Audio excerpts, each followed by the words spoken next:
began in healthy-looking pigs, months, perhaps years ago. A new coronavirus spread silently within herds. Gradually, farmers started getting sick. Infected people got a respiratory illness with symptoms ranging from mild flu-like signs to severe pneumonia. The sickest required intensive care. Many died.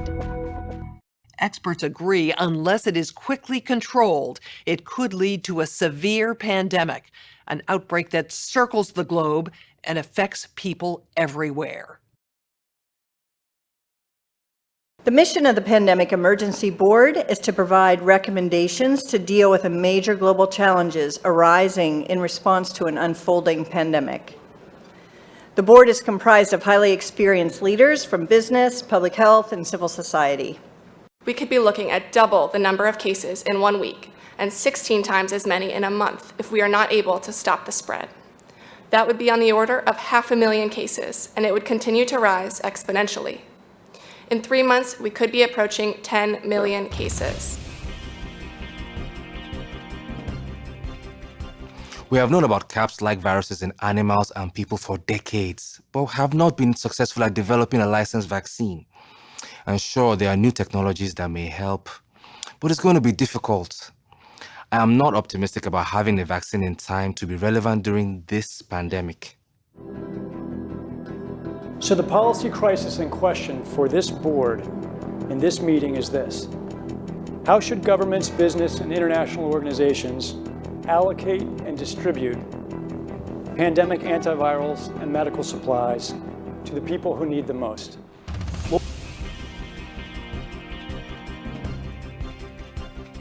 Public health agencies have issued travel advisories, while some countries have banned travel from the worst affected areas. As a result, the travel sector is taking a huge hit. Travel bookings are down 45%, and many flights have been canceled. A ripple effect is racing through the service sector. Governments that rely on travel and tourism as a large part of their economies are being hit particularly hard.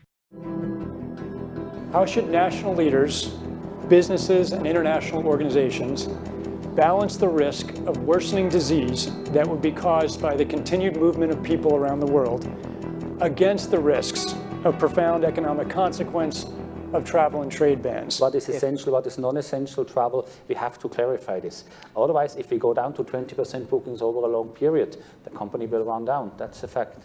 You know, there's a whole complex set of issues in a highly interdependent world on supply chains that are just in time. We need to think about how much flex there is in that just-in-time supply chain system and make sure it keeps running. I think it's going to... We are not out of money yet, but the fact is we are trending in a dangerous direction and something needs to change.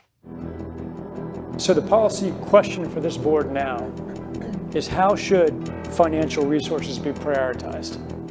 Are there nodes that we cannot allow to fail? What is your sense of priorities? We don't have money to pay for all of these urgent problems. So at the moment, we want the fund, right? You need the money. So where's the money? So government kind of supplies some money. A lot of, private sectors, some are sitting here, you have some money. But now you need a really coordinated, centralized efforts. Hotels will be experiencing, crippling losses doing that. And we know that the hotel business in itself makes up 5% of the GDP. Governments need to be willing to do things that are out of their historical perspective, or for the most part, it's really a war footing that we need to be on. We shouldn't underestimate the power of entrepreneurship. We need to escalate that, whether it's through the government's helping with tax breaks or subsidies of that nature to increase manufacturing of those types of products. It can happen quickly. A Marshall-type plan, don't mean to say that exactly, but a Marshall Plan that can go into effect can stimulate change very quickly. Countries are reacting in different ways as to how best to manage the overwhelming amounts of dis and misinformation circulating over the internet. In some cases, limited internet shutdowns are being implemented to quell panic. We're at a moment where the social media platforms have to step forward and recognize the moment to assert that they're a technology platform and not a broadcaster is over.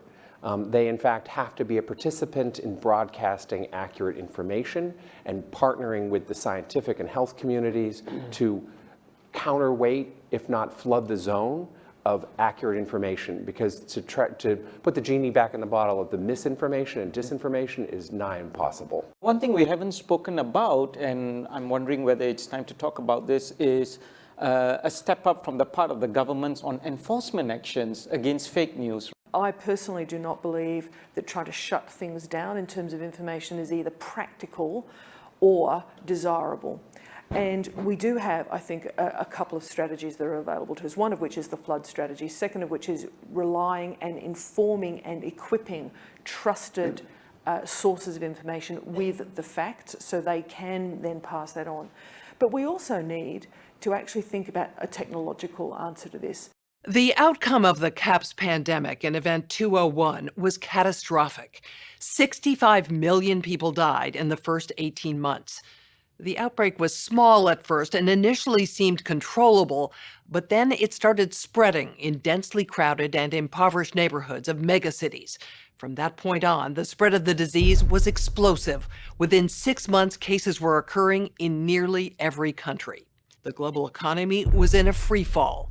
The GDP down 11%. Stock markets around the world plummeted between 20 and 40% and headed into a downward cycle of fear and low expectation. Businesses were not borrowing, banks were not lending. Everyone was just hoping to hunker down and weather the storm. Economists say the economic turmoil caused by such a pandemic will last for years, perhaps a decade. The societal impacts, the loss of faith in government, the distrust of news, and the breakdown of social cohesion could last even longer. We have to ask, did this need to be so bad?